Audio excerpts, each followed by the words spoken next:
Bueno, hoy vamos a hablar del audio, Fede, que es como lo que... Fede y José, perdón, y todos los que nos estén viendo en diferido, canales y la repetidora del interior. Hoy vamos a ver audio. El audio es obviamente una cosa que parece muy sencilla porque es una señal, acá, la locura, perdón, que no está en el canal. Bueno, que se quede tranquilo. El audio parece algo más sencillo, pues son bajas frecuencias, porque es algo que existe hace un montón de tiempo. Como siempre, el audio va primero, después aparecen las cosas en video, pero tiene sus vueltas y sus descules. Y como es más antiguo que el video, si se quiere, arrastra cosas más viejas que el video. Es decir, si bien el video arrastra todavía el blanco y negro, en algún sentido, el audio arrastra todavía las líneas telefónicas, el 2 hilos y un montón de cosas que tienen que seguir siendo medianamente compatibles hasta que se transformó en digital y bueno, ahí empezó a dejar de serlo, ¿no? Pero mientras tanto tuvo que compatibilizar con un montón de cosas. Vamos a pasar al primer slidecito de estos. ¿Qué vimos hasta ahora? Bueno, vimos primero una introducción en bloques generales, lo que era la producción, la generación del contenido, el procesamiento y la emisión. Vimos un poco esos bloques, lo vimos rapidísimo.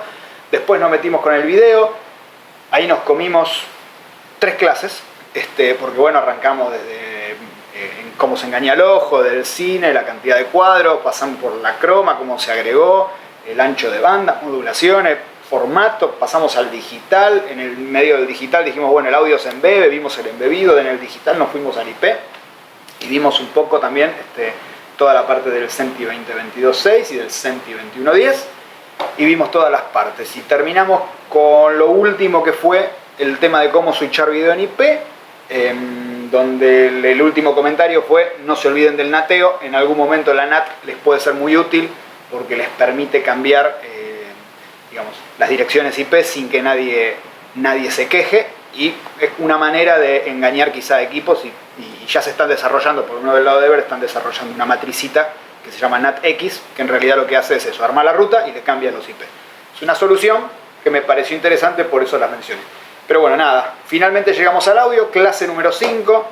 Estamos a la mitad de lo que va a durar este curso y espero que hasta el momento haya sido de provecho, y cualquier duda la preguntan, se la anotan en la semana y dicen: vamos a preguntarle a Perico tal cosa, y si no la sé la averiguamos. Así que bueno, en audio vamos a ver los tipos de micrófono.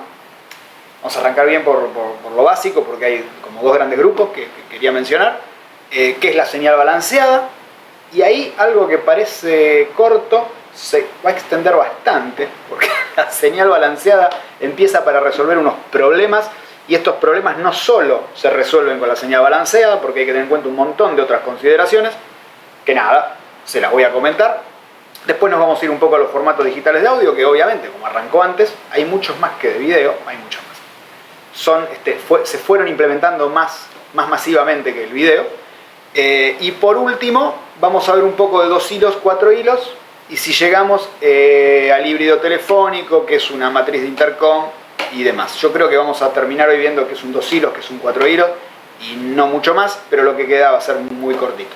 Así que nada, creo que vamos a andar por ahí. Bueno, arranquemos con los tipos de micrófono. ¿Ahí está Andrés? ¿Estás ahí, Andrés? Hola, Andrés. Seja bem-vindo.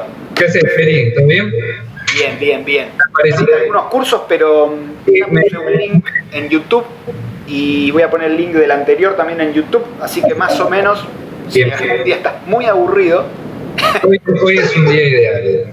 te pones después me falta subir uno, creo que no lo subí, así lo paso. Y después, bueno, subo también para los que no estén. Bueno, tipos de micrófonos, a grandes rasgos, ustedes ya saben que hay un micrófono grande, chico, condensador dinámico, corbateros, un montón de... Pero vamos a hablar básicamente de un par de particularidades. Primero de los 2 grupos grandes, que serían dinámicos y a condensador. No vamos a entrar en los de cinta, que son unos más viejos, que es un pedazo de metal en un imán, todo ese tipo de cosas.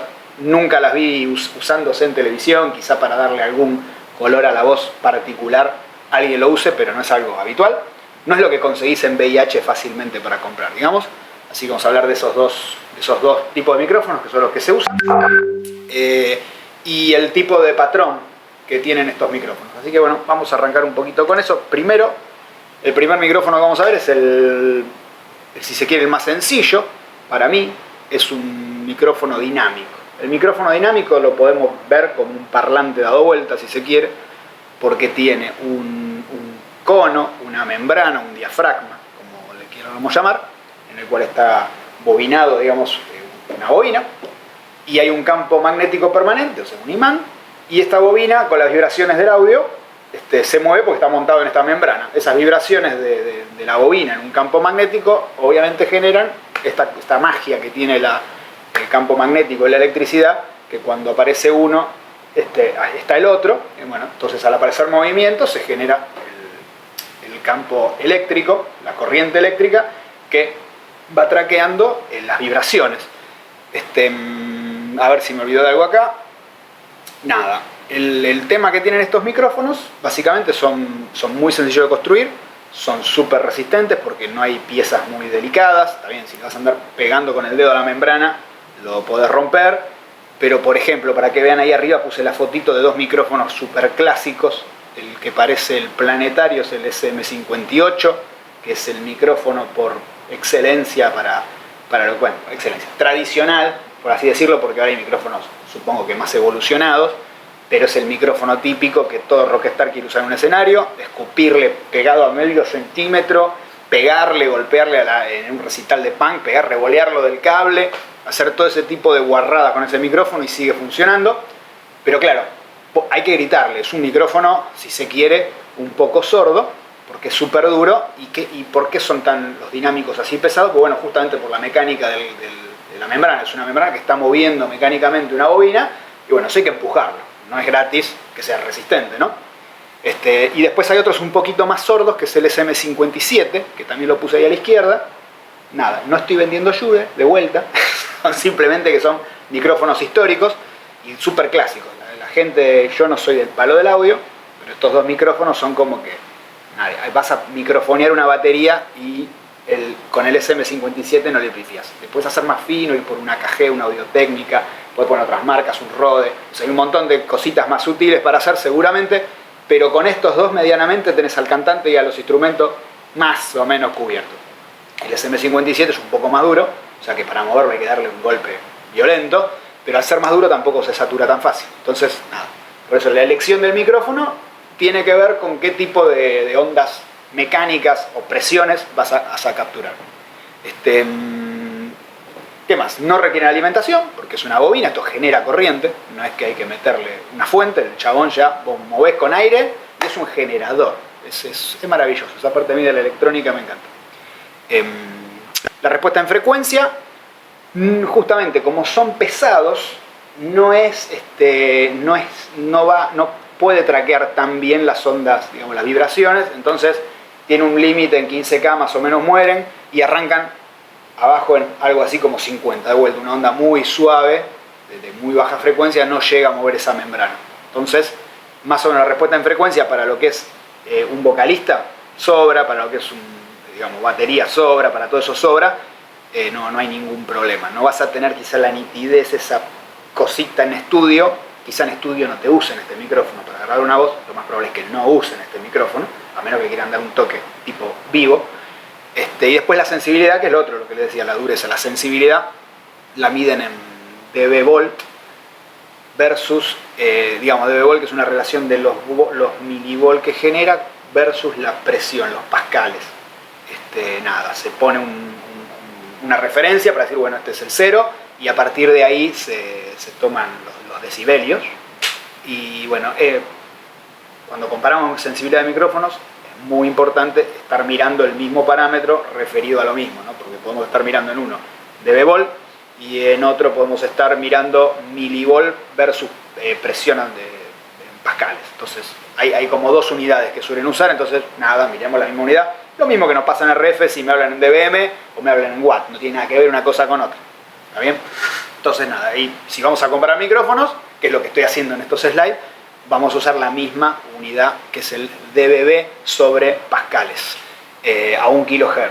También ese es otro, digamos, ¿en qué frecuencia me mediste esa sensibilidad? Bueno, la metemos al medio, la frecuencia más molesta, la de 1K, la que en el ecualizador todo bajamos, bueno, en esa frecuencia medimos la sensibilidad.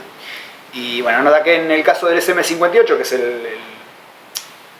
como le digo yo, el planetario, cada vez que veo un SM58 me acuerdo del planetario, y recién hace 2 años fui al planetario, no había ido nunca en mi vida.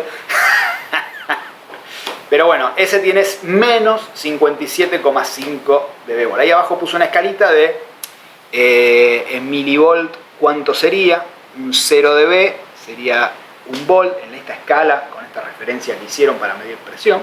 Con lo cual, si hablamos de menos 57, estamos hablando que un micrófono de estos, cuando le estás hablando medianamente normal, la sensibilidad que va a tener es de...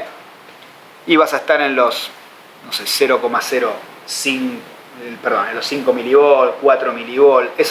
El nivel de tensión que vas a poder medir en esa bobina abierta es más o menos de 5 milivolt. Una señal bastante baja. Entonces, bueno, nada. Como para tener ¿qué voy a medir? ¿2 volt, 3 volt, 20? No, 5, 6, 4, 2. Depende de cuánto empujes. Con un golpe de batería por ahí medís un poquito más. Pero no son tensiones muy grandes. Bueno, esos son los dinámicos. Entonces, dinámico, robusto, es una bobina que se mueve, no hay que meterle fuente. Nada, después tenemos el otro grupo. Si me quiere acompañar me acompaña, perfecto. El otro grupo de micrófonos son los de condensador. Como lo dice la palabra, son capacitores. Es un capacitor donde una de las placas es una membrana muy delgada donde originalmente, no sé si sigue siendo así, pareciera que sí, porque cuando ves las pastillas o el elemento transductor siguen siendo dorados. Esa membrana está bañada en oro, o tiene oro así diseminado, una sopladita de oro, para que sea conductora, súper buen conductor. Y del lado de atrás, lo que sería la base de esa pastilla, no se mueve, es rígida, y también es la otra carga del capacitor. Entonces tenés 2 placas del capacitor, cuando vos hablas las movés, pero ¿qué tiene? La ventaja de esto es que esa placa es mucho más liviana de mover porque no hay una bobina, no hay un imán, no hay nada en el medio, no estás generando energía, si se quiere, estás moviendo capacidad. Entonces es mucho más, el rango dinámico va de los 20 Hz, como puse por ahí abajo, hasta los 20K. En ese chiquitito que se ve ahí, que es el Shure SM81, perdón, y en ese grandote que es el NT1, que sale bastante, se vende mucho. Ahí en la fotito se llega a ver un poco la pastillita. Son 2 micrófonos, uno es de diafragma grande, que es el NT1, y el otro de diafragma bastante chiquito, y sin embargo la respuesta en frecuencia de los dos es buenísima. Es mucho más nítido lo que vas a capturar con esto. Pero bueno, el tema de cómo haces para convertir esa variación en capacidad a una corriente eléctrica, vas a requerir armar un minicircuito, que es esa R que se ve ahí, y vas a tener que ponerle una fuente.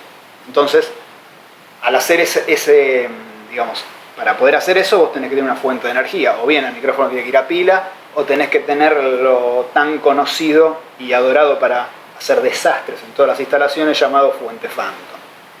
La fuente Phantom no es ni más ni menos que una tensión, creo que hay de 24 y 48 volt, unas guarradas. ¿Por qué tanto? Porque necesitan mucha tensión. Si yo lo que voy a mover es nada, unos milivolts. No, el tema es por la distancia de los cables, ¿no? Para que se banquen tendidos largos y demás, se le pone una tensión más alta. Y nada, esa fuente en realidad lo que se hace, se utiliza para alimentar la electrónica, que normalmente ya viene metida en los micrófonos, para que escupan un rango de micrófono que es un poquito más alto que los dinámicos. La tensión que largan, creo que si un dinámico a la misma presión sonora, un dinámico, estamos hablando de micrófonos más o menos estándar, te larga 3 milivolt, el otro te largará 5. Pero están en el mismo rango, no es que el micrófono a condensador tiene mucho más nivel que el micrófono de dinámico, no. Los niveles los tratan de mantener, ¿por qué? Porque vos los vas a terminar conectando en una consola que va a tener una etapa, un preamplificador, y si lo estás, digamos, si son muy diferentes, cuando vas con dinámico tenés que poner un amplificador más grande o tenés que atenuar los condensadores, o sea, se mantiene más o menos un estándar. Menciona acá al costadito, están los Electret, que son los que todos usamos en todos nuestros proyectos, que son a condensador. Lo que cambia es que esa membrana, en lugar de estar revestida con este oro, este baño de oro, tienen un componente que es el Electret en sí, que se carga que es un elemento que lo pueden dejar precargado. Entonces se ve que eso tiene en superficies mucho más pequeñas, es más integrable si se quiere que el otro, Y lo que le meten adentro al Electret, aparte de que la membrana no está recubierta con oro, está recubierta con este compuesto, es ferromagnético o bueno, no me acuerdo a qué nombre le daban a este componente de Electret. Si buscan Electret van a ver un montón de carguitas dibujadas que las polarizan, dicen que esa polarización dura cientos de años. Bueno, nada, es un elemento en particular que le ponen, y también le ponen adentro un JFET. Entonces el amplificador ya está metido en la cápsula.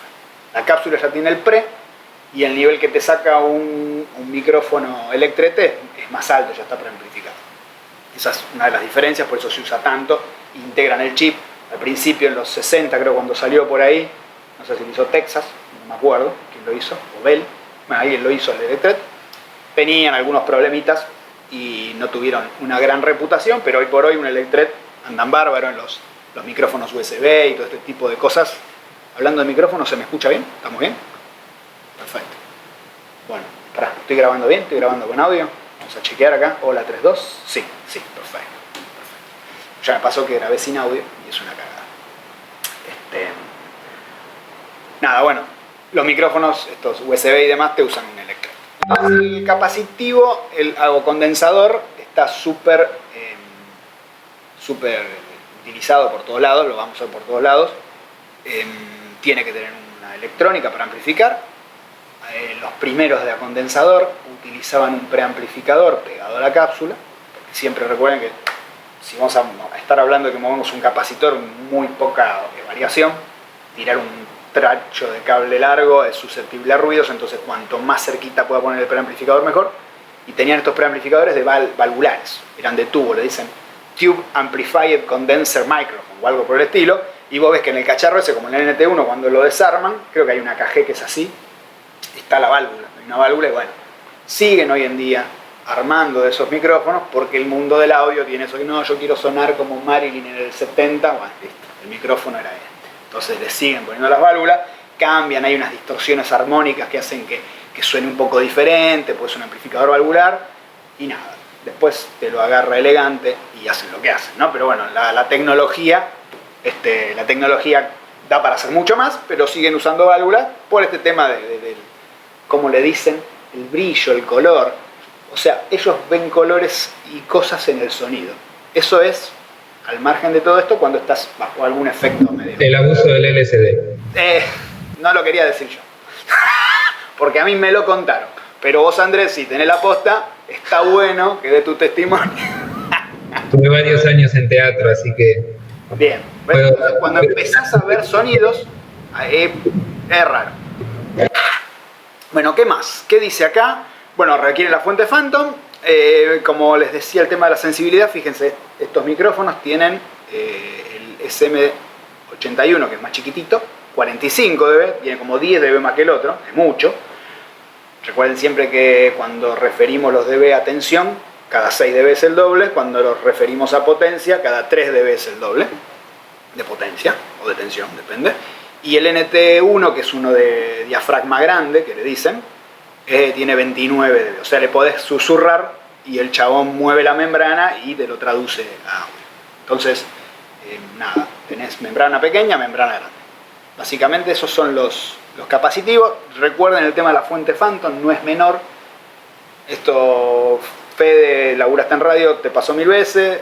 Andrés, no sé si estabas muy al tanto del tema de la fuente Phantom, pero nada, cualquier consola que vean el botoncito de fuente Phantom hay que estar atentos si le da alimentación a todo el bus de la consola, le da alimentación solo a uno, porque eso cuando lo mandás a la salida de línea de un equipo lo puede hacer cagar. Entonces hay que estar atento con el tema de las fuentes Phantom. ¿Qué más? Bueno, los corbateros, la mayoría son condensadores. Es un micrófono muy utilizado. ¿Qué otro parámetro grande, a grandes rasgos hay para los micrófonos? Es el patrón polar pattern, que es el dibujo que hacemos para las antenas en RF, también lo hacen para sonido, y representa qué tan sensible es, depende del ángulo que viene la onda acústica, qué tan sordo es atrás o cuánto escucha. Entonces eso define distintos tipos de micrófono, y dependiendo del tipo de patrón polar es el uso que se le va a dar a ese micrófono. la variedad, digamos, bueno, ahí puse las 6 más, quizá inventen alguna otra, pero más o menos con esta a mí ya me sobrepasaron, yo con 2 ya estaba bien, pero tienen cardioide, omni, supercardioide, hipercardioide, el lobar, que no sabía que le decían así, es el shotgun o el superdireccional, no es el que se le pone el peluche y le apuntás a la pelota del otro arco. Y después está el bidireccional o figura de 8, que parece que lo usan en radio. Ahí, Fede, contame vos, ¿es verdad? ¿Ponen un chabón de este lado el micrófono con esa forma de patrón? Ponen los multidireccionales, el NT2 por ejemplo de Rode, que podés ponerlo en cardioide o en omni o en 8, pero es raro que se use como 8, de que pongas 2 personas enfrentadas agarradas por el mismo micrófono. Porque normalmente la distancia de la mesa es distinta de los dos lados, entonces la calidad del sonido es media. Yo creo que si la radio es pobre, sí. O sea, si la radio es pobre, recurso y te da para comprar un solo micro, lo lamento. Si la radio es pobre, el 58 va como piña. También. Está muy bien, me lo suponía, pero nada, viste, todos estos patrones te lo agarra José Audio y te va a decir, no, acá el que va es este. Nada, pero sí, es verdad eso también, que tienen cómo cambiar el patrón, que no sé cómo lo hacen, si es mecánico o es electrónico. Supongo que deben ser 2 micrófonos y anulan uno, prenden el otro, no sé cómo lo harán. El NT2 me suena de 2 micrófonos, así que es probable que apague y prenda. Tiene doble cápsula, sí, correcto. Ya. Bueno, el micrófono cardioide es como el comodín. Ese es el que el SM58, los micrófonos normaloides son cardioides, el multiuso, digamos. Si no tenés presupuesto, como bien decías, el SM58 va para todo. Ese es el cardioide. Bueno, el pattern, lo que muestra es el ángulo. Nada, lo que explicamos más o menos se entiende. Ahí puse un poquito más grande el dibujo para que se vea. Y bueno, nada, eso es el patrón polar. Y ahora vamos a la señal de audio en sí. Esto, nada, como le comentaba al principio a Fede y a José, parece una huevada el tema del balanceado.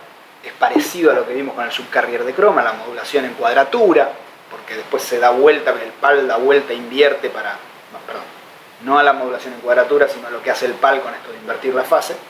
Es lo mismo el balanceado, pero hay un montón de otras cosas que vamos a ver en breve. Como esa última palabrita que dice chassis ground y audio ground.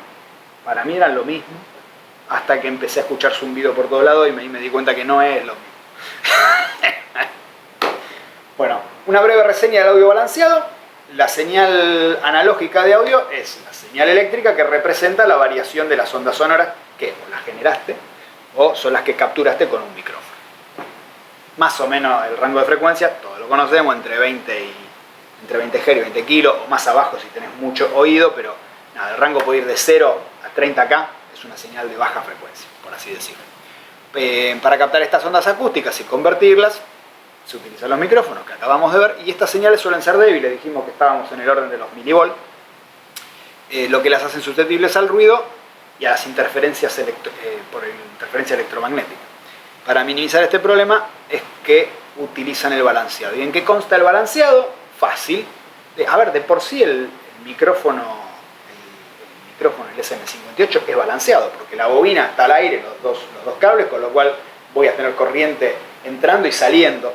O sea, si está circulando por esa bobina, el ruido que se meta electromagnéticamente en los 2 cablecitos que yo voy a llevar hasta el amplificador se va a meter con la misma fase en las 2 cuando llega a la otra punta. Si yo pongo un circuito desbalanceador o un transformador, que puedo usar perfectamente un transformador, con eso yo ya elimino el spike, el ruido que se sumó a los 2 cables. Obviamente, para que esto funcione, tenga lógica, los 2 cables tienen que viajar por el mismo camino, por eso normalmente son pares-trenzados adentro de una malla. Pero bueno, la señal entonces balanceada es eso, son 2 vivos, no es que hay un negativo y un positivo, y el negativo es masa, no. Hay una señal hot y una cold, por así decirlo, y una masa. ¿Por qué remarco esto? Fácil, no sé si les pasó a ustedes, pero a mí me pasó con varios equipos de los receptores de Artear que tenían salida con bornera. La gente te cablea el positivo al RCA, al pin del medio, y te cablea el negativo a la masa del otro equipo, del modulador analógico, y pasan 2, 3 días, 4, una semana, 2 meses, un año, ping, te llaman que no le anda más el audio. Antes de llamarte, ¿qué hacen? Empiezan a probar con otras salidas de audio, lo conectan en otra, pimba, 2-3 meses, vuela otra salida de audio y así hasta que no tienen más audio y ahí ya tenés que cambiar todos los chips de salida de los receptores. Entonces, bueno, por eso el balanceado son dos vivos, uno hot y uno cold, pero son dos vivos.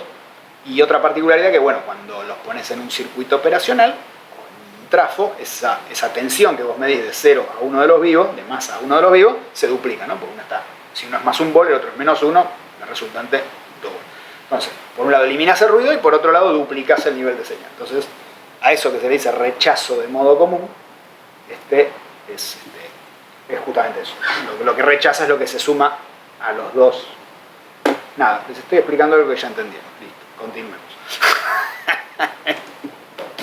Vamos a este otro slidecito donde habla un poquito del trafo. La señal eléctrica se puede balancear y desbalancear de varias formas. La manera pasiva de hacerlo y más histórica, por así decirlo, es un bill transformador. Entonces yo tengo una entrada desbalanceada o salida, para el caso del dibujo es lo mismo, y pongo un transformador donde puedo poner el punto medio de ese trafo a masa y cada extremo lo tomo como más y menos. Ahí ya tengo un balanceador desbalanceador, dependerá de las impedancias, la cantidad de vueltas y demás, si hago alguna otra transformación. En principio pongámosle 10 vueltas de un lado y 10 vueltas del otro, o 6 millones de vueltas de un lado y 6 millones de vueltas del otro, y estamos. La ventaja de esto es que no requiere alimentación, totalmente pasivo, no me va a meter ruido de fuente, no mete nada. Permite romper los loops de masa, que vamos a ver un poquito más adelante, pero esto es la gloria del transformador. Vos metiste un trafo, todos los quilombos de energía que tengas de un lado no debieran pasar al otro, porque si encima podría ser incluso un trafo balanceado. Entonces ahí aislás, como se hace muchas veces con el equipo, que le pones un trafo 220-220 para sacarte esos problemas de encima. La desventaja que tiene es que la limitación física no permite hacer transformadores súper condensados. No puedes hacer un transformador muy micro porque no te da la física de los alambrecitos y el núcleo se te puede saturar. O sea, cuanto más chico es el núcleo, menos energía puede mover ese trafo y bueno, se puede saturar y empezás a tener distorsiones por saturación del núcleo. Perdón, voy a mirar quién está acá. A ver si es alguien que se quiere unir y no le di bola. No, perfecto. Nada de eso. Después no pueden agregar potencia, o sea, es pasivo, entonces a lo sumo perderá, pero no va a agregar potencia. Sí puede convertir lo que les decía, impedancias, tensiones, pero no puede agregar potencia. Ahí tenemos un ejemplito cableado en un XLR, pero ya vamos a entrar un poco más en detalle de eso. La otra manera de hacerlo es con operacionales o amplificadores diferenciales, como le quieran llamar. La evolución que sería el operacional, que ya viene integradito. Es una manera activa de hacerlo. ¿Cuál es la ventaja? Se pueden aplicar ganancias, o sea, puedo armar un pre, ya que desbalanceamos, le meto un pre. Por ejemplo, en la salida de un SM58, meto un pre, desbalanceo y amplifico. Permite integrar mucho más, puedo hacer, en el caso del Electret, podría, bueno, no es un desbalanceador, no dije nada. Pero en el caso de un micrófono que quiera poner un amplificador balanceado, lo que fuese, o quiera desbalancear en una placa de entrada de un equipo, lo que fuese, no, la limitación mecánica es mucho más chiquita por la integración del silicio.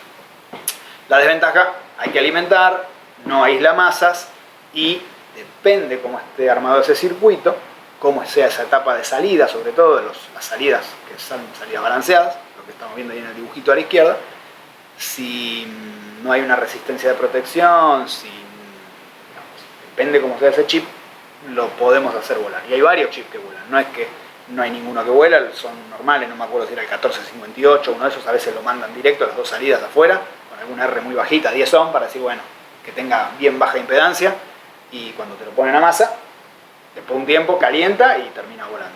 Entonces, bueno, esa es una de las desventajas del desbalanceo con chips. ¿Cómo cablear? Acá me voy a tomar un mate.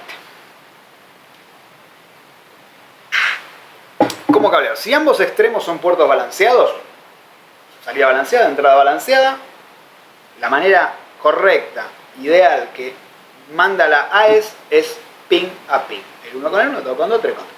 Se acabó. El tema es el pin 1 es masa. ¿Qué masa es el pin 1?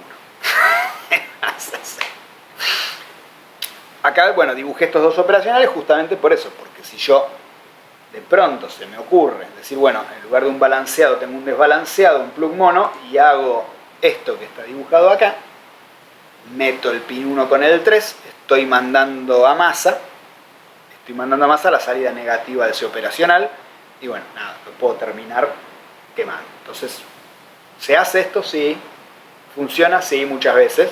En un sentido no hay ningún problema. Cuando salgo de, digamos, cuando desbalanceo la entrada a un equipo, ¿estoy diciendo bien?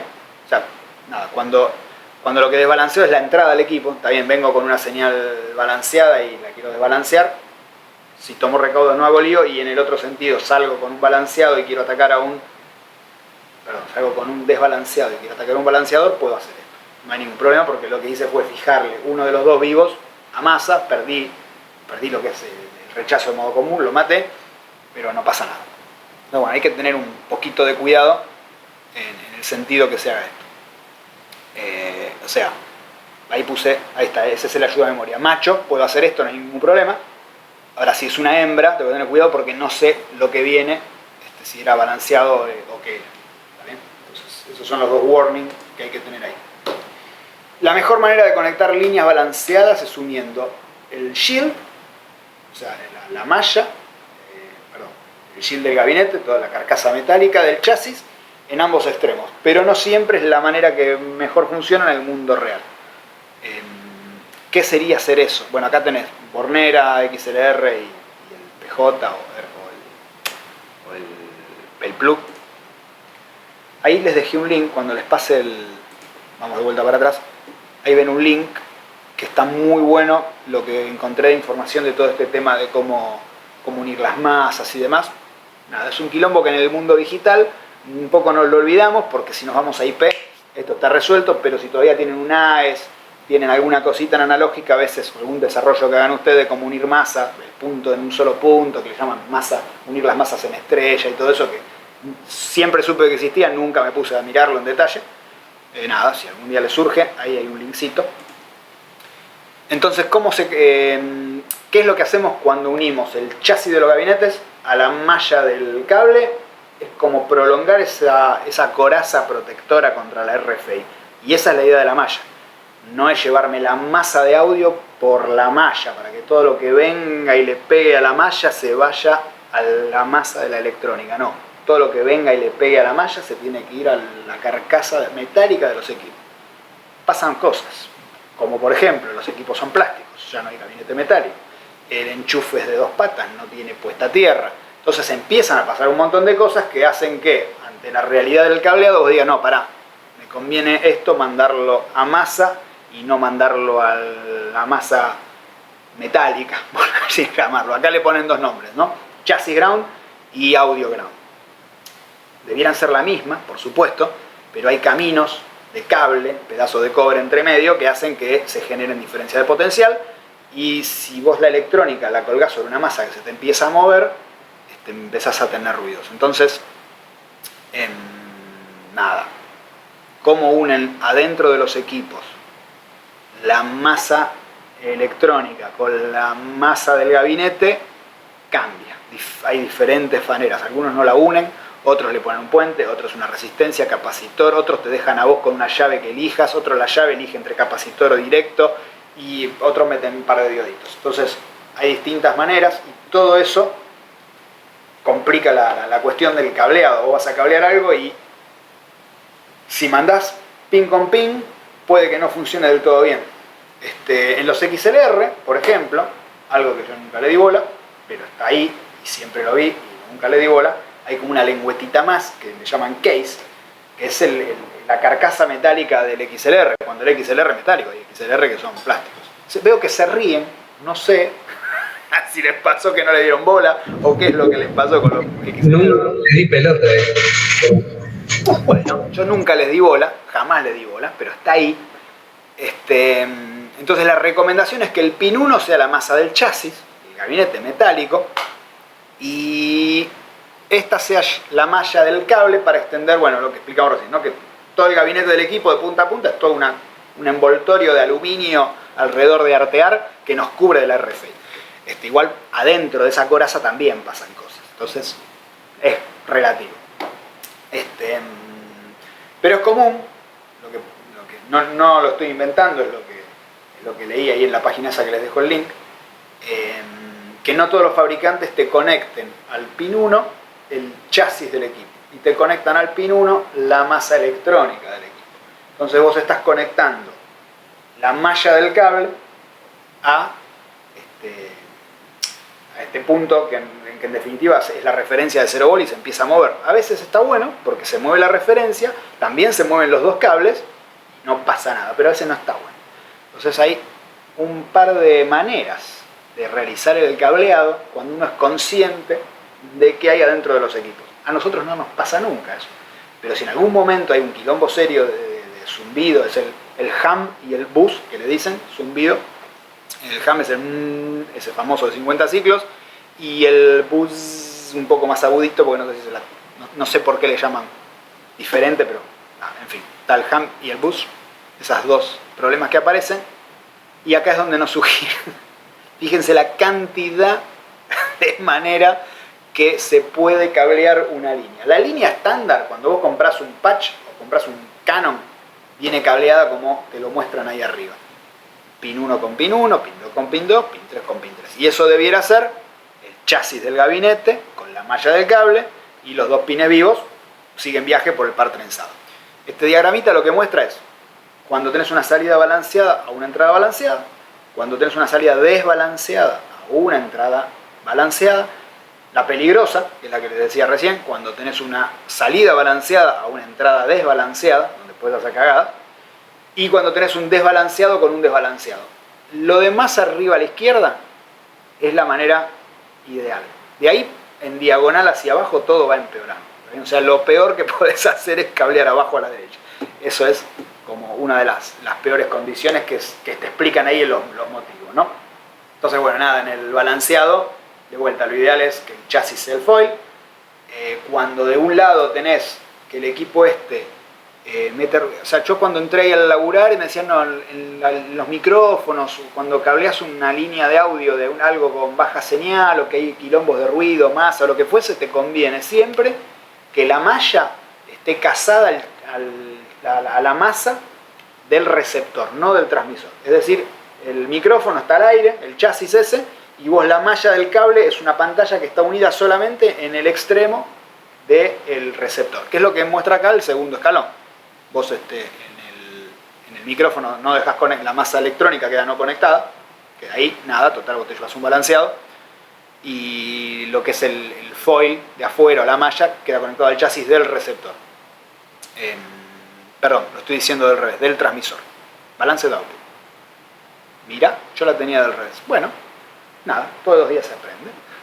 Pero a mí la recomendación que siempre me habían dado es vos tenés que conectar la malla en el receptor. Según Norman, la masa tendría que estar en un solo punto y referenciada a tierra. El shield, digamos, del cable. Claro. Y la línea balanceada, sí, obviamente por dentro.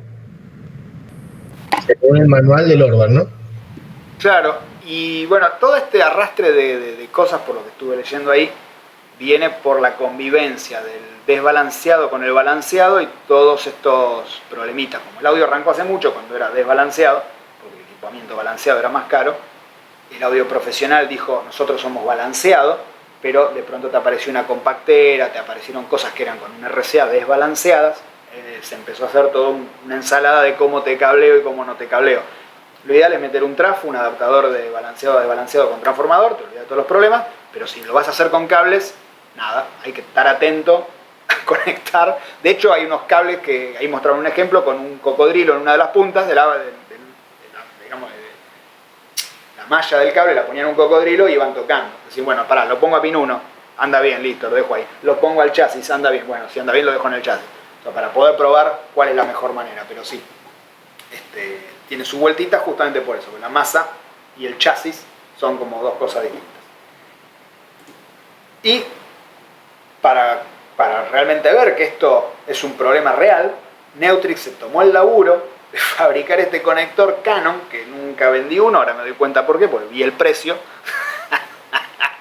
que son unos conectores para ambientes donde hay mucha RF. Tienen el prensacable, es un capacitor, ese que dice ahí Annular Capacitor, que es un capacitor que te une la malla con el chasis del conector. Entonces, la malla del cable está unida en alta frecuencia con la carcasa del conector. Y el pin 1 está unido a la malla que vos vas a conectar con una bobina para que las altas frecuencias no pasen. O sea, te referencia la masa, perfecto, poner una bobina, entonces tiene como un ferrite y tiene un capacitor. Todo un circuito metido adentro y eso hace que pase de valer $3 a 10. Pero bueno, nada, para entender que esto es un problema real que o tenemos suerte y nunca nos pasó, o cuando nos pasó dijimos, mándamelo en el embebido, chao. Pero bueno, hay todo un tema con esto de los ruidos y los cableados. Bueno, vamos un poquito al nivel de audio. Ya pasamos el cableo, cómo lo cableamos, micrófonos y demás. ¿Qué niveles de tensión tenemos en audio? Tenemos, hacia grandes rasgos, 2 niveles. El de parlante ni lo voy a mencionar porque no me interesa, pero 2 niveles, el mic y line, que es lo que vamos a ver en una mesa de audio. Y normalmente estos niveles son bastante diferentes. Los definen en decibelios. Y para el audio profesional se usa el dBu y para el audio hogareño se usa el dB-volt. Cosa mandinga. Son diferentes unidades. Los audios hogareños suelen tener menos nivel. El nivel de línea, digamos, de un equipo hogareño es menor que el de un equipo profesional. El dBu hace referencia a que es una medición sin cargar, unloaded, pero de una corriente alterna sobre una resistencia de 600 ohms. Sería el equivalente a qué corriente hace falta para generar 1 miliwatt. Sería el equivalente a qué tensión hace falta para sobre una resistencia de 600 ohms generar una potencia de 1 miliwatt. Eso da 0,775 volt RMS. Entonces esa es el 0 dBu, son 0,775 volt RMS. Entonces, nada, es un valor de tensión con una impedancia específica. El 0 dB-volt hace referencia directamente a un volt RMS. Y ahí en el dibujito se ven, digamos, los distintos niveles, el 0 dBu, el 0 dBb, los valores RMS, y por ahí dibujan un más 4 dBu, que es el nivel de 0. Después, bueno, en analógico, en el mundo profesional, te dicen, bueno, mandame un tono a 0 dB. No te dicen a 0 dBu, te dicen mandame un tono a 0 dB y vos ajustás tu instalación y decís, este es mi 0. Ese 0 normalmente es más 4 dBu, en Artear solía ser más 8 dBu, en un momento se cambió y no me acuerdo si se fue a más 6 o se fue a más 4 directamente. O sea, hace mucho tiempo, como los problemas de ruido eran un poquito más grandes, el nivel de línea en el canal se adoptó más 8. Todo esto la Fierita lo debe tener re claro, se lo pueden preguntar, era más 8. Entonces nuestro 0 era más 8. Venía torneos o venía otra productora y demás y te mandaban un tono en 0 y su 0 era más chico que nuestro 0 porque nuestro era más 8, el de ellos más 4 y había que ecualizar, amplificar y demás. Entonces nada, ahí está ese tema de los dB, de a qué se hace referencia cuando uno dice 0 dB, 0 dB qué, referido a dBu, tenemos que saber si son más 4 o más 8 en el mundo profesional, y en el mundo hogareño nunca vi que se referencia a un 0 dB hogareño, pero sería en el caso del dB-volt, esa tensión que vimos ahí de un volt RMS. Nada, y bueno, ahí puse un poquito el 0 dB, refleja estos más 4 dBu. En el audio profesional, que es lo que tenemos en el canal, el más 4 es 1.22, está bien porque 0,775 era el 0 dB, 4 dB más arriba es 1.228. Bueno, ahí muestra los picos de amplitud y en el consumer el menos 10 dB sería el 0, que se toma como 0 y son 0,3 volts. Tensiones más chiquitas. Supongo que eso tiene que ver, quizás estoy zanateando, con la fuente que tenés que tener para el rango dinámico. O sea, al achicar tu 0 o bajarlo, con una fuente de 5 volts, más o menos excursionás todo y en el audio profesional 5 volts te vas a quedar corto pronto, porque empezás a excursionar por arriba de esos 1,2. Imagino que debe venir por ese lado porque la diferencia de nivel no lo tengo muy claro, pero bueno, nada, existen esas dos medidas en lo profesional y en lo que es hogareño. Así que nada, bueno, ahí está el 0 a que hace referencia. ¿Conecta o no conecta? Acá me pasé directamente, llegamos con estos cables, con este balanceado, con estos niveles de tensión a una pachera. Ya lo habrán sufrido, ya lo vieron, ya lo conocen, pero hay varias maneras de que esa pachera venga configurada o tenga, como muestro ahí en la fotito, que se ve muy chiquitito, un montón de pines atrás para que uno arme lo que quiera con esa normalización. Y te dicen, ¿esta pachera está normalizada? ¿Cómo? ¿Qué normalizada? ¿Qué querés que normalice? ¿Querés que te la full normalice? ¿Querés que te la normalice por la mitad? ¿Querés que no te la normalice? Cuando te la normalizo full, ¿qué hago con la masa? ¿Te la normalizo? ¿No te la normalizo?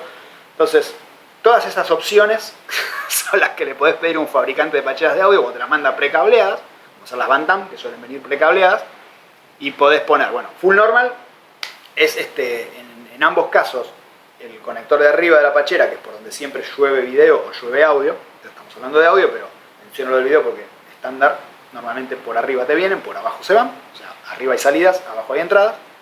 Lo que viene por arriba se va para abajo, a menos que, claro, es un patch arriba o abajo. Eso es el full normal. Cuando es half normal, vos podés pinchar arriba para monitorear. O sea, la idea es que vos puedas monitorear.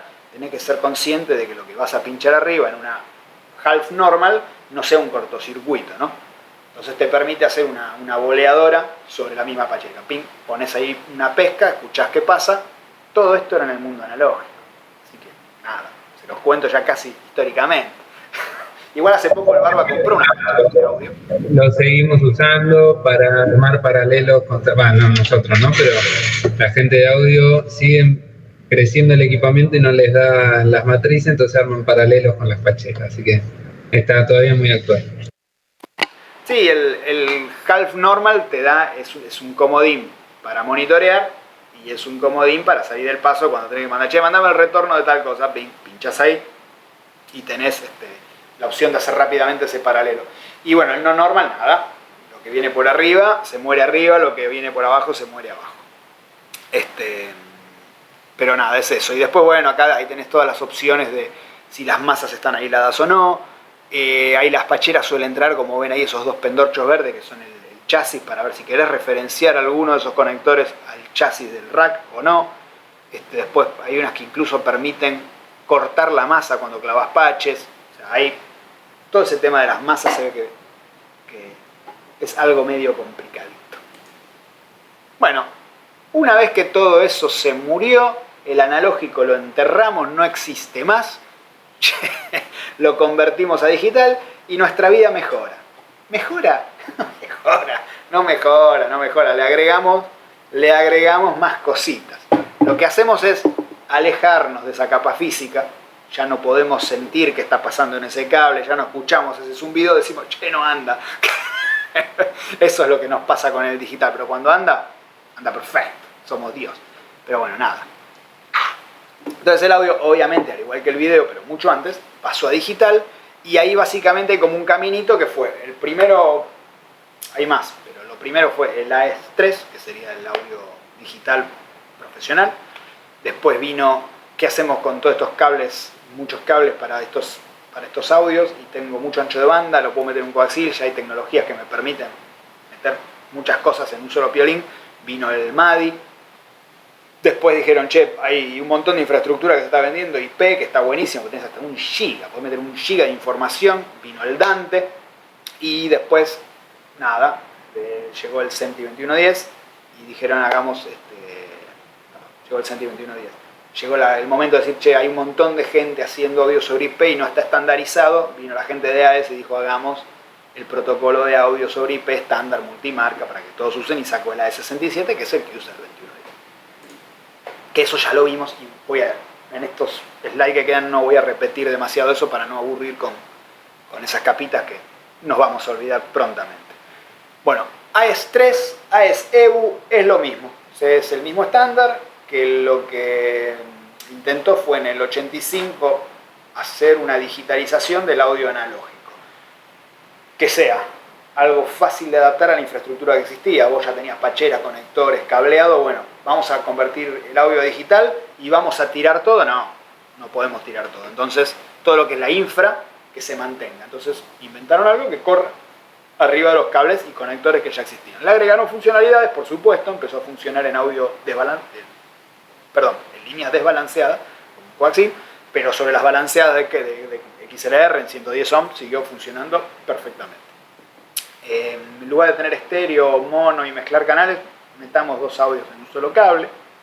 Entonces en un solo transporte estoy llevando 2 canales de audio. Que sea una transmisión serie para que nos permita cubrir la distancia y de vuelta simplificar y sea compatible con lo que existía. ¿Qué más? Tiene la funcionalidad de soportar 24 bits, una buena resolución, permitir datos auxiliares para mandar sincronismo, frecuencia de mondeo, un poco de información de qué es ese audio que se está metiendo. De vuelta, algunas características, los 3 conductores del audio balanceado, con un cable también balanceado, ¿no? En 110 ohm, conectores XLR, lo podés montar sobre cables coaxiales en 50 o 75 ohm, tiene una señal de entre 3 y nivel de señal 3 a 10 volt con codificación Manchester. Nada, esa es la forma que transmite. Resolución de 24 bits y muestreos de 32, 44.1 o 48. Esos son más o menos los parámetros del AES, que es el audio digital, sin compresión obviamente. Estamos hablando de audio sin compresión, todos los que vamos a mencionar son sin compresión. Con compresión sería el SPDIF, creo que sí. ¿Qué más? Nada, eso es un poquito lo que hizo AES. Definió entonces cómo digitalizar, con cuántos bits. Definió esto que habíamos hablado la otra vuelta, de poner el complemento a 2 para tener valores positivos y negativos de la señal digital. Es nada, de mover la escala, nada más que eso, con un poquito de matemática, de una manera muy sencilla con compuertas, por eso usaron eso. Definen para el transporte 64 frames de 64 bits. En cada frame de 64 bits ubican 2 subframes, que es el canal 1 y el canal 2, cada uno de 32 bits. En esos 32 bits, en realidad de audio, podés tener hasta 24 bits, el resto son unas palabritas de control y unos bits auxiliares. Y la cuantificación se realiza normalmente a 20 bits. En el mundo broadcast nosotros usamos 20 bits por todos lados, pero se puede utilizar 24 bits como decía, y ahí se comen esos 4 bits del auxiliar, ¿no? Bueno, nada, el paquetito completo, todos los 192 frames entran en 4 milisegundos. Si hacemos la cuentita, a 48 kilociclos de sampleo, ¿no? Si bajamos el sampleo, son menos milisegundos. Cuando vimos la parte de video embebido, les mostré más o menos cuántos verticales se comía mandar todos estos frames. Y bueno, ahí muestra un poquito el frame del AES como es, donde tenés un subframe para un canal y otro subframe para otro canal, los flag, que son estos 4 bits, el sincronismo, que son los primeros 4, y los auxiliares que pueden llegar a ser audio si sampleamos a 24 bits. Entonces, bueno, nada, el AES-EBU es eso. Cómo se muestrea, qué frecuencia se muestrea, cómo se pone eso arriba de un cable para transportar audio digitalizado. Creo que no hay muchas dudas sobre esto. Lo que sí tiene algún detalle es este tema de los niveles. ¿Cómo se definió el 0 dB, el más 4, todo ese quilombo de niveles cuando lo pasaron a digital? Inventaron lo que se llamó el 0 dBFS, donde es el full scale. O sea que el nivel máximo de audio que voy a tener es 0 dBFS, cosa que en el audio analógico era del revés. El 0 era nuestra referencia, podía haber audios más bajos, podía haber audios más altos, con un headroom de unos 18 dB. El 0 dBFS es el límite máximo, todo eso en 1, se nos acabó, bueno, todos en 1 o el código que sea equivalente a todos en 1. Y el 0 dBU en digital, si estamos hablando de la EBU, es una definición nada más, son menos 18 dB, digamos, del 0 dBFS menos 18, y en CENTI es menos 20. Entonces, el nuevo 0 cuando ajustemos niveles es o menos 20 o menos 18. Ese es el nuevo 0. Entonces, si comparamos un medidor, un búmetro en analógico, vamos a ver que el 0 lo tenemos en más 4, más 6 o más 8, depende de lo que la estación haya elegido, en dBUs. Y en el lado del digital, nuestro 0 va a estar en menos 18 o menos 20, depende del estándar que queramos usar. Ahí en Artear teníamos menos 20, pero en algún momento hubo ciertas dudas de si era menos 18, menos 20, pero era menos 20. Así que nada, entonces en el analógico y en el digital se siguen usando dB, pero cambia esto de que el 0 es el máximo en lugar de ser la referencia.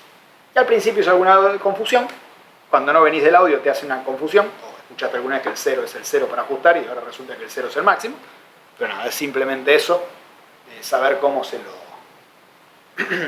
escala, se lo pone a la escala. Un poquito de la señal eléctrica. En AES-3, el circuito de salida, como ven ahí, es un audio balanceado, puede ser un trabajo, puede ser electrónico, esto es un esquema nomás. Y lo que se ve a la salidita en 0 metros en un cable balanceado y lo que se ve después de 150 metros. Nada, se puede recuperar, usan este código Manchester, los cambios de flanco son los que, digamos, hay un clock al doble de frecuencia que el audio, por eso ven ahí que estamos laburando en 6 megas, cuando la cantidad de información que va son más o menos 3 megas. Eso es por el tipo de código que usan. Y ahí ven un poquito cómo quedaría en un escope. A diferencia del SDI, esto lo ponen en el Tektronix que tienen por ahí atrás y lo llegan a ver. El SDI a 270 no ven nada. Entonces, nada, eso. Me pareció lindo poner una fotito de cómo se ve, cómo se rompe todo y se recompone. ¿Qué más? Después pasó un poquito el tiempo y creo que en el 2002 o... No, antes, creo que antes del 2002. Estoy diciendo huevada, bastante antes del 2002. Surgió la idea de agarrar y meter un montón de audios AES-3 en un solo cable, porque si tenemos un cable coaxil o una fibra que fácilmente transportamos 100 megas, 120 megas o 270 megas, como vemos con el SDI, ¿por qué no meter ahí adentro un montón de canales AES multiplexados? Y ahí es donde definieron el tema del MADI. El MADI, que es Multicanal Audio Digital Interface. Sí, buenas tardes, ¿cómo les va? ¿Todo bien? Un segundito. Sí, por favor, tranquilo. Apago, me sirvo un mate.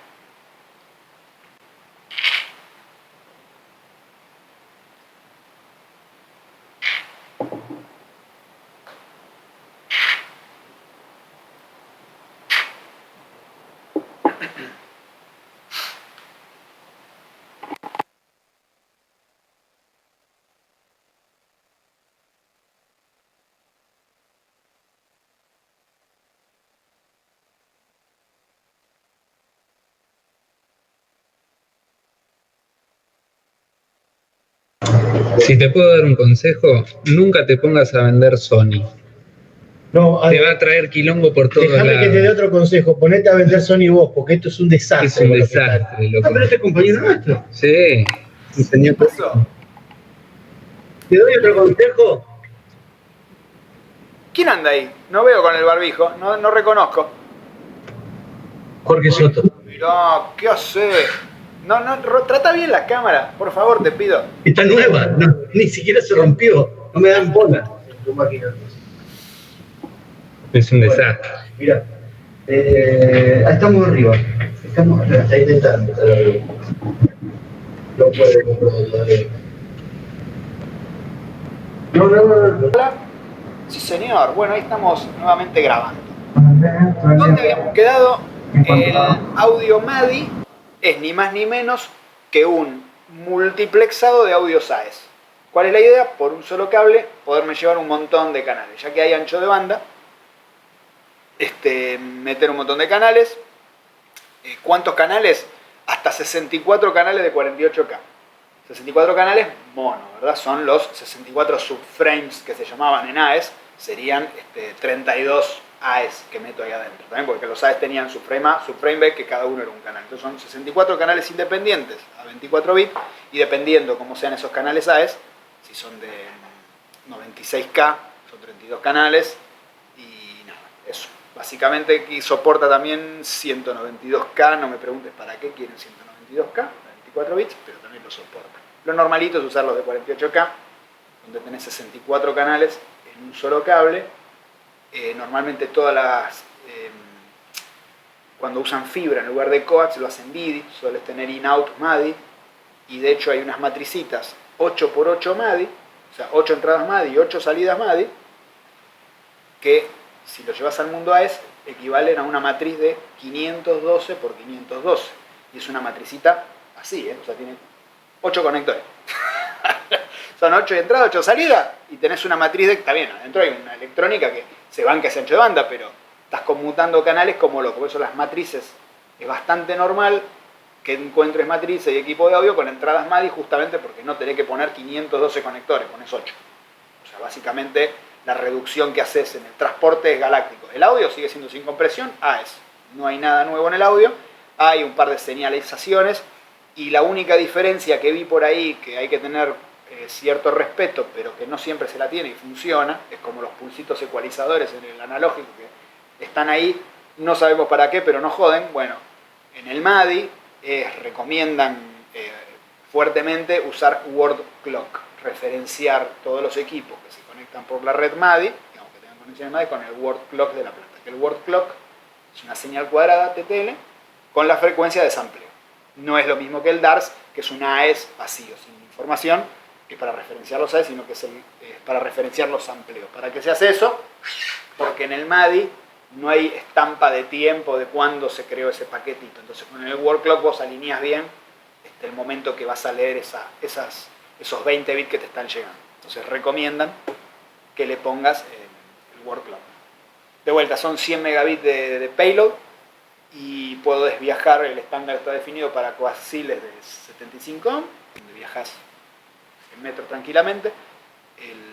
El ancho, la frecuencia creo que son 125 mega, no 100 porque usa una codificación 4 quintos, una cosa ahí que agrega te agrega un poquito de ancho de banda, y con eso lo que logran es sincronizar la comunicación, ¿no? Que vos leas los bits donde hay que leerlo, pero no así los paquetitos de audio, por eso te recomiendan el word clock. Igual funciona, no es que sin el word clock no va a funcionar, pero puedes empezar a tener algunos problemitas tipo de un dubbing mal hecho, y bueno, y es por eso por usar el word. Perdí esta pantallita, acá está. Entonces, bueno, MADI básicamente es un AES multiplexado, sería la evolución, sería la condensación del AES. Eso es el MADI y es súper común que se utilice. De hecho, en Evert, por ejemplo, tenés las matrices de video, las matrices grandes, tienen unas placas que tenés 16 entradas de video en SDI y tenés 2 salidas de TDM, que le dicen, que es MADI, es Time Division Multiplex, nada más. Por esas salidas te sacan todos los audios que vienen embebidos en estas 16 entradas y te los mandan en TDM a la matriz. La matriz MADI, multiplex, digamos, puedes hacer todos los cruces de audio que quieras y te los devuelve en otros 2 conectores. Si no me equivoco la cuenta, bueno, habría que ver cuántos grupos son, si 16, no lo voy a hacer ahora, pero todos los audios te entran en esos 2 TDM y en las placas de salida tienen 2 entradas TDM, entonces podés embeber en la salida el audio que quieras. Lo que te permite hacer eso es un poco lo que logró el 2110 separando las esencias, ¿no? Lo que te permite hacer esa matriz es que vos, todos los videos que entres a la matriz se desembeben en la placa de entrada de la matriz, van a una matriz de audio, te vuelven a las placas de salida de la matriz y en las placas de salida embebes de vuelta el audio si querés o no. Podés decirle, no, cruzame el video completo con lo que venga, o podés seleccionar otros audios. Y tenés una matriz, digamos, tenés 2 niveles de cruce, el de audio y el de video por separado. Eso se hace con TDM o MADI. Es no sé si es exactamente igualito al TDM al MADI, o Evert se le agregó un poco más de capacidad, porque 100 mega no es nada, un cable, es lo que le puso más, pero es el mismo principio, ¿no? Meter un montón de AES en un piole. Bueno, después de comprimir todo en un cable, seguían siendo cables, seguían siendo interfaces propietarias, si se quiere, de lo que sea, con los problemas de los loops de masa, con todos los problemas que tiene una infraestructura cableada de datos o de audios o de lo que fuese. Entonces se subieron rápidamente, la gente de Audinate dijo, vamos a subirnos al IP, toda esa capa física de transporte, switcheo y demás, la resolvemos con esta industria que viene picando en punta, que es el IT, y arriba de eso, ya que hay switches de 1 giga, creo que ya funcionaba con los de 100 mega, el Dante, vamos a crear un protocolo que corra ahí arriba y vamos a meter el audio sin compresión de vuelta en una red IP. Y bueno, entonces Audinate ahí por el 2006 sacó al mercado su protocolo Dante. Es un protocolo propietario, pero hay un montón de fabricantes que lo adoptan, como Yamaha en sus consolas, o sea, no es un estándar abierto, pero lo pueden usar, supongo que pagarán algún royalty. y podés meter entonces audio sin compresión sobre IP y rutearlo. El Dante te permite transmisiones de unicast y de multicast. Por default es unicast, pero podés configurarlo en multicast. Cuando lo configuras en unicast, mejor dicho, cuando lo usas por default, que es unicast, metés por cada stream, por cada flujo, por cada IP address, por así decirlo, 4 canales. Serían 2 AES que metés por cada stream. Y cuando lo usas en multicast, metés 8. Duplica la cantidad. Bueno, después, obviamente, la diferencia de por qué lo usarías en multicast o en unicast es si vos en una tenés, yo qué sé, vamos a suponer, distribuidor de tono. Una tontería. Y todas las consolas del canal necesitan los 8 tonos en todos sus canales, tendrías que tener todos esos streams en unicast replicado. Entonces, si no, vamos a usar multicast, meto el tono en los switches y el que necesite tono que lo agarre. Entonces, bueno, para evitar ese problema de fan out, el problema de que se te queda sin ancho de banda en la salida o en la red, lo puedes usar en multicast. Cuando lo usas en multicast, todos los switches que pongas en el medio tienen que soportar multicast, el IGMP Snooping, no sé si lo puse por acá. Sí. Como digamos, ese es el pequeño datito a tener en cuenta si lo vas a poner en multicast. Después, ¿qué más? Frecuencia de muestreo definen desde 44.1 a 192K, de vuelta, no sé para qué 192K, pero definen hasta 192K. Y la resolución en bits de 16 hasta 32 bits. Obviamente lo normal va a ser 24 bits, 48K. ¿Está bien? Eso es lo más estandarizado en todo lado, pero bueno, el estándar soporta todos esos. Y pueden meter 512 canales, que casualmente es muy parecido a lo que teníamos en el MADI. 512 en un solo... Perdón, en 8 MADIs metíamos 512. ¿Digo bien? ¿Estoy diciendo bien? Eran... Perdón, me voy al anterior. Sí. En un 8x8 metíamos 512. Esto equivaldría a 8 MADIs. En un solo piolín de 1 GB a 48K, en 24 bits, metes 512 canales de audio. Con un switch de giga. O sea, con algo de vuelta. De giga, si le vas a usar todos los puertos al switch de giga con 512 canales en todos los puertos, el bandwidth de conmutación de ese switch se tiene que bancar, digamos, tiene que ser, de vuelta aparece la palabra, esta no bloqueante, le tiene que dar el cuero para mover todos esos gigabits que va a tener en sus 24, 48, la cantidad de puertos que tenga. Después, para el timing, esto ya lo contamos en video sobre IP, usa lo mismo, usa el PTP. El PTP es de paso veloz, era una estampa de tiempo donde hay un generador de tiempo, no de sincronismo solamente. O sea, te dice a partir de tal fecha, que era el epoch, tantos segundos han transcurrido, entonces este paquete se está generando el día 38 de agosto a las 27:32 de la noche, con tantos nanosegundos, si usan esa precisión. En el caso del Dante creo que usan microsegundos, no llegan a usar esos últimos 32 bits de resolución, pero sí usan PTP, es una estampa, o sea, el paquete tiene una estampa de tiempo, no solo sincronizado, sino que cuando se generó. El Dante usa eso. Lo que tiene el Dante es que todos los hardware Dante pueden comportarse como generador de clock. Y entre ellos, como es algo propietario, tienen que implementarlo. Todas las placas, yo que sé, una interfaz Dante a AES-EBU puede comportarse como Grandmaster. Negocian. Pones una consola Yamaha con una placa Dante y pones una interfaz de AES a Dante, entre los dos van a negociar quién de los dos es el mejor clock. Acuerdan, bueno, vos sos el gran maestro, y toda esa negociación sucede porque es el protocolo PTP igualito que el 2110. O sea, que toda esa negociación ya estaba. Entonces el Dante es ni más ni menos que el predecesor prácticamente del AES-67. Cambia la cantidad de canales y demás, pero es el predecesor y son bastante similares. Pero Dante es propietario de Audinate y el AES-67 es de AES, es un protocolo, un estándar abierto para que lo usen todos. ¿Qué más? ¿Qué más? Queda del Dante. Bueno, ¿cómo se controla el Dante? Esto que al ser propietario es una... ¿Cuáles ventajas tiene el propietario? Bueno, el descubrimiento de los dispositivos se realiza automáticamente con lo que basado en el protocolo Bonjour. No sé si es exactamente igual al Bonjour, o ahí dice que es una variante, lo que encontré. Nada, vos conectás un equipo Dante, un hardware Dante, por más que esté mal configurada la IP, tipo va a descubrir que hay un dispositivo y a lo sumo te va a avisar, che, lo tenés en una IP a la que no tengo alcance.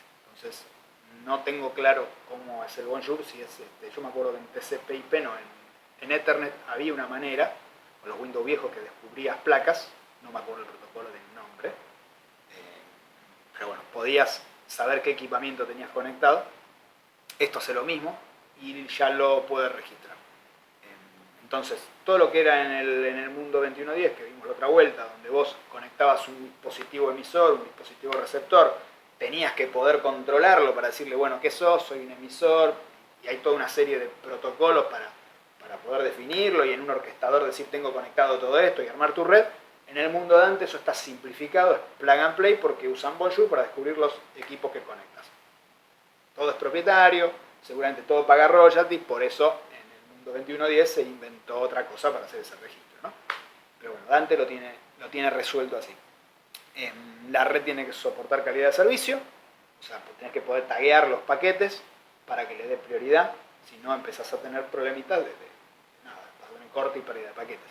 Entonces tenés tu red, tus switches de red, pueden ir switches, los Cisco 300, que son switches baratos, pero tienen que tener una configuración un poquito más rebuscada. Creo que tienen los files de configuración para varios modelos de switches, o sea, lo tienen bastante desculado, pero tienen que soportar calidad de servicio. Y después hay un software que es el Dante Controller, que bien, o puede estar embebido en una consola, donde vos empezás a ver todas las fuentes que hay, todos los dispositivos conectados, y elegís qué canal querés tomar. Entonces es como que la matriz de audio la tenés en el switch IP. Y vos ves todos los paquetes que hay, todos los dispositivos que hay, y seleccionás cuál querés y te suscribís. Como receptor te suscribís a ese Unicast o ese Multicast. Entonces el controlador es el que le dice al emisor que empiece a mandar audios y al receptor que lo empieza a escuchar, y se arma esa ruta a través del switch. Sería un poco el equivalente a lo que en el 21.10 hace el orquestador. Nada más que no estaría tocando la SDN, no estaría tocando las rutas del switcheo, porque todo eso se hace a nivel de Layer 3, lo hace la parte IP, no se mete el controlador Dante a hacer los cruces, pero sí toca los dispositivos para que se sintonicen. Y después otro pequeño detalle es que las rutas no se hacen, se hacen a nivel IP, obviamente, pero la configuración que levantan los dispositivos son el nombre que le designaste al canal. Es decir, si yo a uno le puse mic 1 cámara 1 y pongo otra cámara y le pongo mic 1 cámara 1, es como si estuviese repitiendo una IP. No lo puedo hacer. No puede haber dos fuentes o dos destinos con la misma etiqueta, porque el ruteo lo hace a nivel etiqueta. Entonces, se te caga la cámara 1 y querés poner otra, o no sé, purificador de tono, le pones el mismo nombre, está por DHCP, no sabes qué IP. No importa, vos le pones la etiqueta del canal tono 1, cuando lo conectes, el dispositivo que estaba sintonizando tono 1 va a tener, de alguna manera, el controlador le va a saber decir qué IP es ahora tono 1 y lo va a volver a tener. Entonces las rutas se te levantan solas. Igual se van de mambo con eso. La otra vez, por ejemplo, se van un poco de mambo con el tema de los nombres. La otra vez estábamos con la Firita configurando la nueva Yamaha que entró. Sí. Y viste que los equipos cuando entran tienen un código numérico y después está el nombre del equipo. Sí. Por ejemplo, un R mío. Le quisimos sacar el código numérico para que quede más bonito y se dejó de ver todo con todo. ¿Pero en una Dante? ¿Son Dante sí. esas? Mira. O sea, en el Dante Controller agarrás la columna de receptores, agarrás el R mío, le sacás los primeros dígitos del código y se te viene abajo todo. Un desastre. Dijimos, no puede ser, esto tiene que ir a través de un tag un poco más interno, si esto es un nombre boludo, no. Mira, bueno, le volvimos a poner. Dice que le hace caso a la etiqueta y nada. Bueno, se ve que hay algunas etiquetas entonces que son un poquito fijas.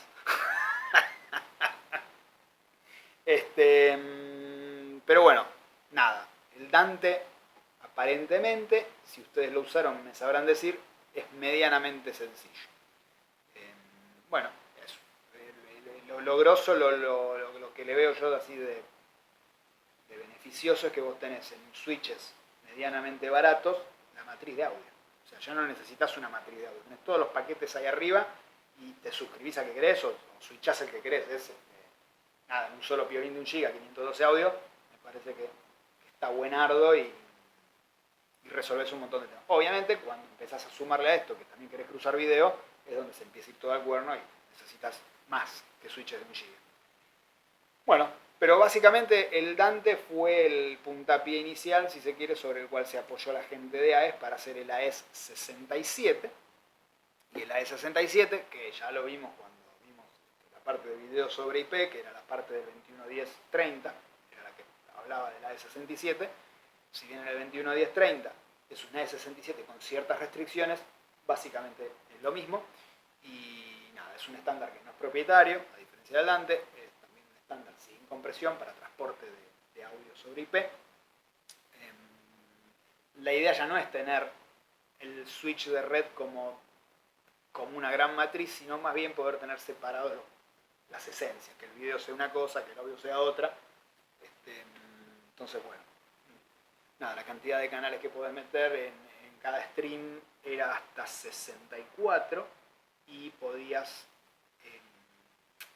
taguear, no, ¿cómo se llama? Podías identificar cada canal dentro de ese stream para que los receptores tomen solamente el audio que querían, o bien podías armar un montón de streams diferentes con de hasta 2 canales por stream.